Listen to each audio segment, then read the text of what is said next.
Varicocele जो मर्दाना बांझपन की वजह है, क्या इसका ताल्लुक किसी तरीके से मर्दाना कमजोरी से भी है या नहीं है? सर्जिकल ओपीडी में और गायनी ओपीडी में ये बहुत कॉमन सवाल है जो अक्सर तौर पर डॉक्टरों से पूछा जाता है। तो इसका जवाब हाँ में है कि वेरिकोसील मर्दाना बांझपन के साथ साथ मर्दाना कमजोरी की भी वजह बनता है।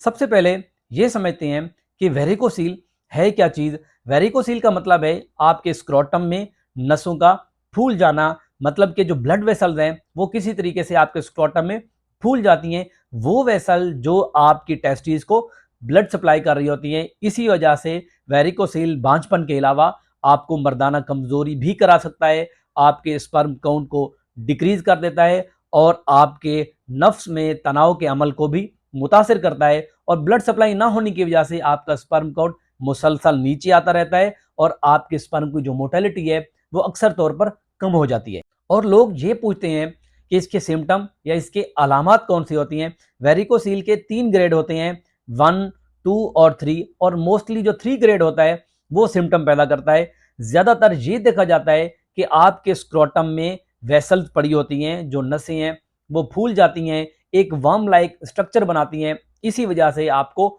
स्किन इरिटेशन होती है, आपको स्किन जो होती है वो डिस्कम्फर्ट फील करवाती है, पेन होता है, आपको दर्द होता है। मोस्टली ये पेन और दर्द इतना शदीद नहीं होता, लेकिन कभी कभार ये शिद्दत भी इख्तियार कर सकता है और आपको बेचैनी महसूस होती है। जब लोगों को ये बताया जाता है, अवेयर किया जाता है कि इसका हल ऑपरेशन है, तो लोग घबरा जाते हैं। ये चीज़ आपको समझने की ज़रूरत है कि वेरिकोसील की अल्टीमेट जो ट्रीटमेंट है वो सिर्फ और सिर्फ सर्जरी है। लेकिन लोग ये पूछते हैं कि क्या ये दवाई से ठीक होगा या बेहतर हो सकता है। तो ये चीज़ याद रखिएगा, इसके जो सिम्टम है वो किसी तरीके से कम हो सकते हैं। उसमें यह है कि अगर आप टाइट अंडरवेयर इस्तेमाल करेंगे तो आपका जो दर्द है उसकी शिद्दत कम हो जाएगी। और दूसरे नंबर के ऊपर है, अगर आप स्क्रोटल सपोर्ट इस्तेमाल करेंगे तो वो भी अंडरवेयर की तरह होती है, तो वो भी किसी हद तक आपको दर्द की जो शिद्दत है उसको बेहतर करा देगी। और उसके साथ साथ आप जो हैवी वेट लिफ्टिंग है वो नहीं करेंगे। अगर आपको मुसलसल कफ रहती है तो आप उसकी दवाई लेंगे, आपको कफ ना हो। अगर आपको कॉन्स्टिपेशन रहती है तो उसके लिए भी आपको फाइबर डाइट लेना पड़ेगा और जो कॉन्स्टिपेशन की जो मेडिसिन है वो इस्तेमाल करेंगे, तो आपको किसी तरीके से ये जो सिम्टम है इनमें कमी महसूस होगी। लेकिन एक चीज समझने की जरूरत है, अगर आपको मर्दाना बांझपन है या किसी तरीके से मर्दाना कमजोरी है तो वेरिकोसील का जो अल्टीमेट हल या जो ट्रीटमेंट है वो सिर्फ और सिर्फ ऑपरेशन ही है।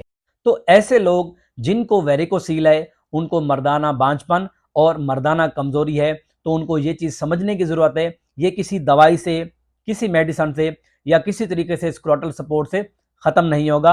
आपको इसका ऑपरेशन कराना पड़ेगा और सर्जरी या ऑपरेशन के बाद आपका स्पर्म काउंट बेहतर होगा, आपका जो स्क्रोटल का ब्लड फ्लो है वो बेहतर होगा और आपका मर्दाना बांझपन भी खत्म होगा और आपकी जो मर्दाना कमजोरी है वो भी बहुत हद तक बेहतर हो जाएगी।